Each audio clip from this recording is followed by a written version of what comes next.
Hey guys, hope you all good. அனைவருக்கும் இனிய தமிழ் புத்தாண்டு நல்வாழ்த்துக்கள். நான் தமிழ் புத்தாண்டுக்கு பாசிப்பருப்பு பாயாசம் பண்ணேன். அதுக்காக ஃபர்ஸ்ட் நான் 1 கப் அளவு பாசிப்பருப்பை ட்ரை ரோஸ்ட் பண்ணி எடுத்து நல்லா வாஷ் பண்ணிவிட்டு குக்கரில் வச்சு விசில் விட்டுக்கிறேன். தேவையான அளவு வாட்டர் விட்டு 3 விசில் விட்டுக்கிறேன்.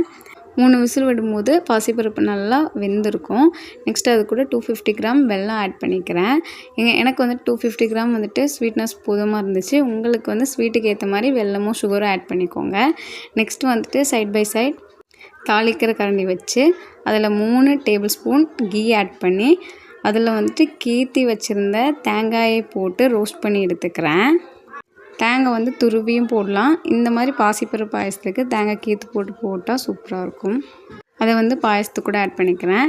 நெக்ஸ்ட்டு அதே கரண்டியில் நட்ஸு, பாதாம், ட்ரை கிரேப்ஸ் இதையுமே ரோஸ்ட் பண்ணி எடுத்து பாயசத்துக்கு கூட ஆட் பண்ணிக்கிறேன். நான் இடையில ஏலக்காய் பவுடர் ஆட் பண்ணியிருந்தேன், சொல்ல மறந்துட்டேன். இப்போ நம்ம பாசிப்பருப்பு பாயசம் ரெடி ஆகிடுச்சு. ஃபர்ஸ்ட்டெல்லாம் ஏதோ ஃபெஸ்டிவல் வந்தால் அம்மா நமக்கு ஸ்வீட் செஞ்சு கொடுப்பாங்க. இப்போ நம்ம அம்மா ஆனதுக்கப்புறமா நம்ம குழந்தைங்களுக்கு செஞ்சு கொடுக்குறோம். நம்ம பேரண்ட்ஸ் ஆனதுக்கு அப்புறமா தான் நம்ம அம்மா அப்பா நம்மளுக்காக பண்ண சாக்ரிஃபைஸ்லாம் தெரியுது. அதுக்கு முன்னாடி சொன்னாலும் புரிஞ்சுக்கிற தன்மை நமக்கு இருக்காது. ஆஃப்டர் நம்ம சொல்லாமலே புரிஞ்சுக்குவோம். நீங்கள் உங்கள் வீட்டில் என்ன ஸ்வீட் செஞ்சீங்கன்னு சொல்லுங்கள். நம்ம சேனலில் வர வீடியோஸ் உங்களுக்கு பிடிச்சிருந்துச்சுன்னா நம்மளோட சேனலை சப்ஸ்கிரைப் பண்ணிக்கோங்க. பாய்.